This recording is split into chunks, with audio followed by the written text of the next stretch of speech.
안녕하세요, 여러분. 국제 코칭 연맹 코리아 챕터 회장 도미양입니다. 오늘 이 시간에는 최근 업데이트된 ICF 코칭 핵심 역량의 세부 역량에 대해서 말씀드리겠습니다. ICF의 핵심 역량을 이해하시는 데 도움이 되시기 바랍니다. 제가 진행을 하겠습니다.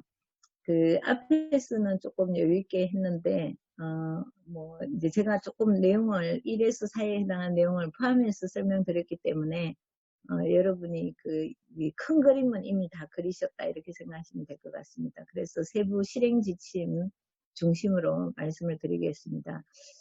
우선 역량 1, 2에 대해서는 코치의 존재에 대한 이야기, 다시 말해서 비잉에 대한 이야기다라고 생각하시면 될 것 같아요. 이건 제가 한 얘기가 아니고 ICF 본부에서 한 얘기입니다.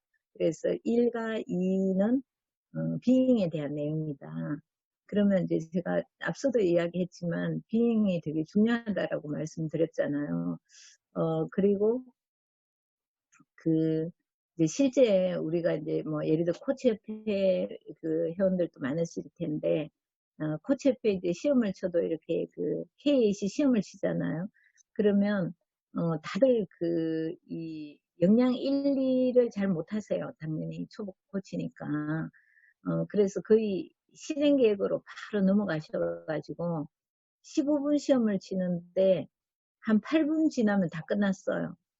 그래서 할 얘기가 없어가지고 막 다시 또 계획을 더 구체적으로 세우고 이런 분들이 되게는 아니지만 가끔씩 보게 돼요. 그래서 그런 이유가 뭐냐면 충분히 고객의 비잉이나 이런 걸 다루지 않았기 때문에 재미도 없고, 그리고 이렇게 어떤 생각의 변화, 아까 제가 말씀드린 생각의 변화가 없는 상황에서 계속 실행 계획만 또 세우고 하다 보니까 이게 이제 시간도 흘러가지 않고 그 코칭이 재미도 없고, 그래서 저는 1번, 2번이 정말 정말 중요하다고 생각합니다. 그리고 1, 2가 잘 되면 나머지 3부터 8은 훨씬 수월하다. 물론 이제 평가를 받을 때는 각 역량을 다 평가를 해요. 그래서 저도 MCC 작년에 이렇게 시험 칠 때 되게 심혈을 기울여서 했던 것은 11가지가 다 포함됐느냐. 그걸 굉장히 제가 심혈을 기울여서 했거든요. 근데 이제 제 다음에 하신 우리 MCC 분께서 그런 얘기를 하시더라고요. 내가 한 번은 이 역량 관계없이 내가 평소 하던 대로 편하게 해봤다. 그런데 떨어졌더라. 그래서 두 번째는 역량에 굉장히 관심을 가지고 1번부터 11번까지 다 했다. 그랬더니 됐다. 이런 얘기 하시더라고요. 그래서 이제 그럴 수밖에 없는 게, 우리도 왜 그런 거 있잖아요. 이렇게 물론 이제 우리가 시험에 합격하는 게 꼭 우리의 코치로서의 목표는 아니지만, 학생들도 시험을 치고 그렇게 하는 것의 궁극적인 본질은 그 지식을 충분히 이해하느냐를 가늠하기 위한 것이 시험이잖아요. 그러면 우리도 이제 어떤 그분이 그냥 시험에 통과 안 해도 굉장한 역량을 갖출 수도 있지만, 그래도 일단 시험에서 요구하는 것은 코치로서의 기본적으로 갖춰야 될 모든 본질들을 다 확인하는 것이기 때문에, 그런 측면에서 여러분이 이 모든 역량들을 다 구가할 수 있어야 된다라는 것이고요. 그 중에서 특히 이제 비잉을 어려워하더라는 거예요. 그러니까 제가 볼 때는 이제 두잉 쪽으로 넘어가면 이제 3번부터 8번까지가 두잉이에요. 근데 3번부터 8번까지 두잉은 비교적 쉽잖아요. 그래도 예를 들어 스마트 기법에서 언제 하실 건데요, 어떻게 하실 건데요, 누구랑 하실 건데요, 어떤 자원을 활용해서 하실 건데, 예를 들어 막 이렇게 하면 좀 더 쉽죠. 근데 이게 비잉을 찾아내는 게 되게 어렵잖아요. 그리고 이 비잉이 되려면 코치 자신이 비잉적 마인드, 코치로서의 역량 1과 2가 잘 돼야지 당연히 비잉 질문이 또 나오는 거거든요. 그래서 저는 이번 역량 중에 특히 앞서도 말씀드렸죠. 이번 역량 되게 중요하다 이렇게 이제 생각하고요. 그래서 여러분이 코치의 존재에 대해서 좀 더 이제 비잉에 대해서 관심을 가지시면 좋을 것 같습니다. 우선 이제 1번을 보겠는데요. 어, 윤리적 이 개요예요. 1번에 대한 개요. 1번은 뭘 얘기하냐. 그래서 이제 1번 역량은 윤리적 실천에 대해서 이야기를 했는데, 핵심 내용을 보면 이거 인간적인 진실성 보여주기. 그러니까 진실해야 된다. 이거예요. 코치로서. 사실 그렇죠. 코치로서 진실하지 않으면 코칭의 시작이 안 되죠. 네. 그래서 인간적인 어떤 진실성을 코치로서 보여줘야 된다라는 것이고, 되게 이 진실성이라는 것이 사실 이제 저는 프레젠스하고도 되게 관련이 깊고, 3번 역량, 2번 역량에 또 이제 구체적으로 나오지만 어떤 코치로서의 마인드셋, 이런 것들과 결국은 다 총체적으로 연결이 된다고 생각을 해요. 일단 코치로서 내가 진실성이 있어야 되고, 두 번째는 ICF 윤리 강령을 준수해야 된다라는 건데요. 이 윤리 강령은 ICF 코드 오브 에틱스 이렇게 되어 있어요. 그래서 이제 저희가 해석을 하면서 코드니까 이것을 윤리 강령으로 해야 되나, 윤리 지침으로 해야 되나, 윤리 기준으로 해야 되나, 뭐 이런 여러 가지 이제 고민을 많이 했는데요. 그건 이제 뒤에서 또 제가 해석한 것을 말씀드리고, 어찌됐든 ICF에서 말하는 윤리라는 것은 기밀성을 유지하고 코치로서 코치다운 어떤 자세, 이제 뭐 그런 것들을 다 준수를 해야 된다. 그래서 우리가 시험 칠 때도 항상 얘기하잖아요. 뭐 코치로서 제가 윤리 비밀 보장을 해드리고 윤리를 준수하겠습니다. 이런 말을 시작하기 전에 하죠. 그래서 일단 코치로서 윤리 강령, 그리고 기밀성 존중, 그리고 이제 다른 지원 직종과의 차별성에 대해서 얘기하고 있습니다. 그래서 다른 지원 직종과의 차별성은 코치냐 아니냐를 가늠하는데 되게 중요할 것 같아요. 그래서 코칭 상황 속에서 코칭이 아닌 뭐 예를 들어 심리치료를 하거나 상담을 하거나 이런 것들이 막 나타나면 안 되겠죠. 혹은 이제 컨설팅하는 것도 굉장히 문제가 되고요. 그래서 1번은 이것을 이제 가장 중심 핵심 내용으로 살펴보고 있다라고 보시면 될 것 같습니다. 그래서 일단 이제 이 역량 1이 이제 기초인데요. 코칭의 기초. 그래서 윤리적 실천을 보여준다, 데몬스트레이트 이렇게 되는데, 이제 저희는 보여준다 이렇게 했어요. 그래서 내가 프랙티스, 윤리적 프랙티스, 윤리적 뭐 실제가 돼도 좋고, 윤리적 실천이 더 좋고, 윤리적으로 지금 내가 이 코칭 세션도 좋고, 코칭 전반적으로 계약에서부터 코칭 끝날 때까지 모든 프로세스에 있어서 윤리적 실천을 보여준다라고 보시면 될 것 같습니다. 그래서 정의를 보시면 코칭 윤리와 코칭 표준을 이해하고, 그래서 여기 ethics and standards 이렇게 나왔죠. 그래서 이 부분도 사실 이제 우리가 이해하면서 좀 더 고민을 해야 되는데, 코칭 표준이 뭐냐라는 거죠. 뭐 코칭 기준이 될 수도 있고요. 스탠다드니까. 근데 이제 저희는 그냥 코칭 표준으로 이해했어요. 왜냐하면 좀 표준화시키고 싶은 마음에서. 그래서 코칭의 기준 이렇게 하셔도 뭐 상관은 없을 것 같은데, 코칭의 표준을 이해하고 지속적으로 적용한다. 컨시스턴트하게. 그래서 이 지속적으로 적용하는 게 되게 중요하다. 그러면 이해했는데 누가 한 번은 적용했는데 다음 때는 안 하고, 또 어떤 때는 내 기분에 따라서 다르게 하고 이러면 안 되잖아요. 그래서 여러분이 지속적으로는 굉장히 중요한 단어다 라고 이제 생각하시고 이렇게 좀 표시를 해 주시면 좋을 것 같아요. 그래서 계속 나는 적용을 해야 되겠다 라는 겁니다. 그럼 이제 거기에 따르는 이제 실행 지침인데요. 일단 1번 지침을 보시면 지금 여기 이제 실행 지침이 7번까지, 이 역량은 7번까지 나오거든요. 그래서 실행 지침이 7가지가 있는데, 그 중에 첫 번째는 고객, 스폰서 및 이해관계자와 상호작용에서 코치의 진실성과 정직성을 보여준다 라고 했어요. 그래서 아까 제가 이제 진실성 되게 중요하다고 했는데, 우리가 이제 뭐 고객, 스폰서, 이해관계자와의 상호작용, 만약에 어떤 조직에 관한 비즈니스 코칭을 한다, 조직 코칭을 하게 되면 계약을 하잖아요. 계약을 하게 되고, 또 이제 그 기업에서는 때로는 뭐,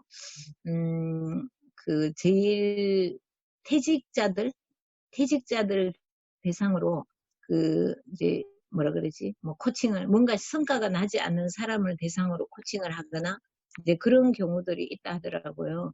그래서 이제 그럴 때 내가 과연 얘기해줘야 되나 말아야 되나, 뭐 이런 윤리적인 어떤 그런 거 있잖아요.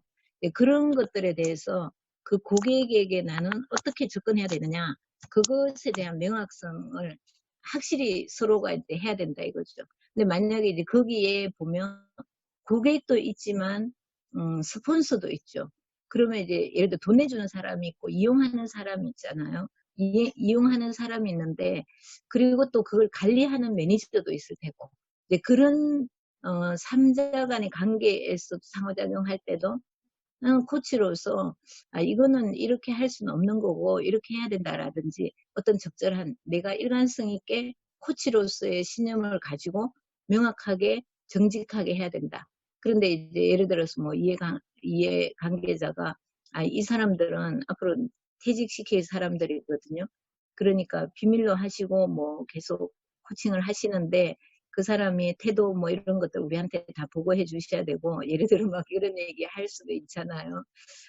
그러면 이제 고객 입장에서 뭔가 이 사람이 이 코치로서 나에게 나를 뭔가 내가 이거 다 받고 나면은 그 보고 다 위로 가고 뭐 그런 거 있잖아요. 그래서 어떤 분도 또 그런 얘기 하시더라고요. 그러다 보니까 내가 점점 이제 그 코칭을 받으러 안 가고 사람들이 아니 이제 뭐 어떤 상담센터 이런 게 있는데, 그 삼성에도 뭐 있다 하더라고요.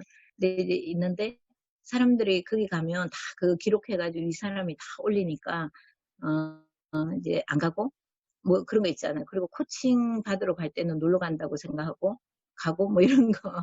어찌됐든 이제 그런 전반적인 어떤 상황들에서 좀 뭔가 내가 코치로서 할 수 있는 일, 할 수 없는 일, 그런 것들에 대해서 이제 좀 더 정확하게 이야기를 나누시고, 그리고 내가 신실한 태도를 보여주고 이런 것들을 이제 좀 생각하시면 좋을 것 같아요.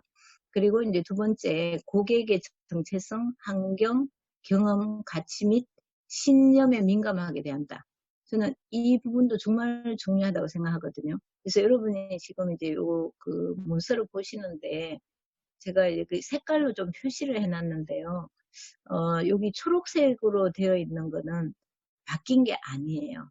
그러니까 이 초록색으로. 근데 파란색은 바뀐 내용이에요. 그래서 약간 구분을 해놨는데, 다시 말해서 1, 2, 3은 기존에 있던 역량 지표와 다르다.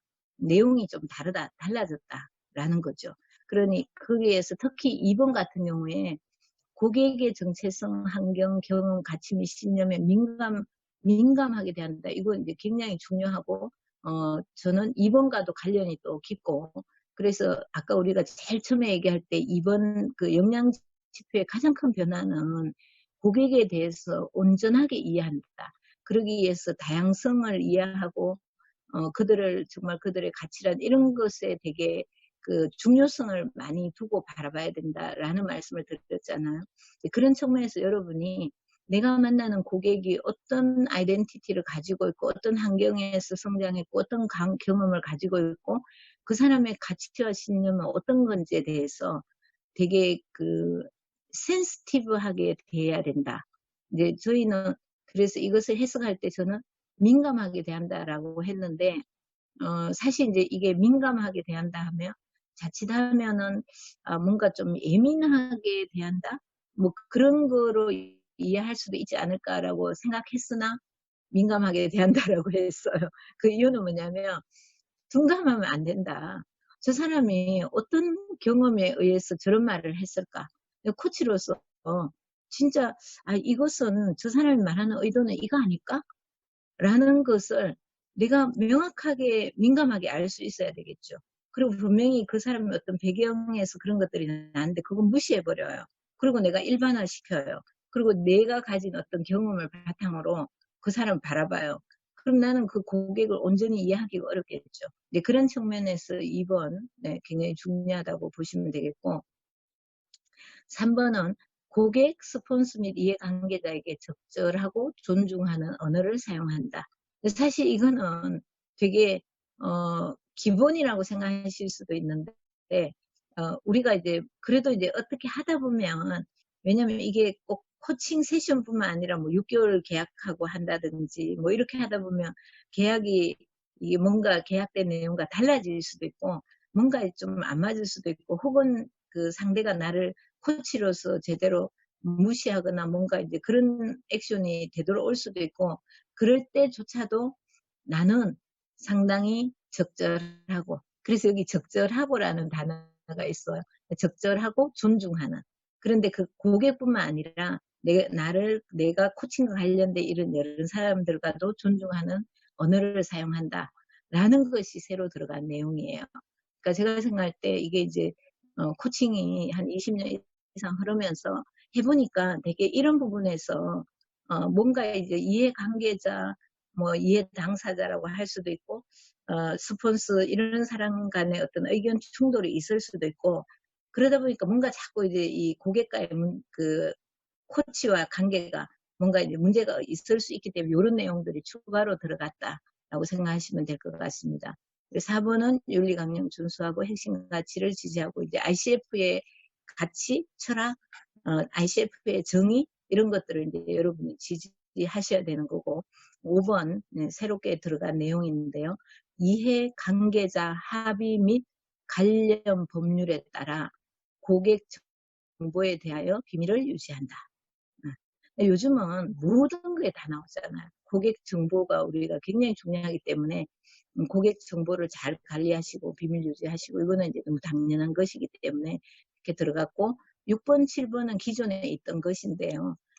그럼에도 불구하고 이 영향을 잘 모르시는 분들은 여전히 코치 중에도 이렇게 하시는 분들이 되게 많으세요. 그러니까 내가 새로운 기법을 배웠기 때문에 그 기법을 같이 응용했어. 혹은 뭐 게스탈트 치료법 내가 배웠으니까 게스탈트 치료법 내가 코칭하면서 할게요. 뭐 예를 들어 이렇게 할 수도 있죠. 근데 할 수도 있는데 분명히 그것이 코칭 이 윤리에는 맞지 않다는 거죠. 왜냐면 난 지금 코칭을 하고 있는 거기 때문에. 그럼 만약에 내가 그렇게 할 거면 고객에게 제가 지금부터는 요까지는 코칭 세션이고 지금부터는 코칭 안 합니다.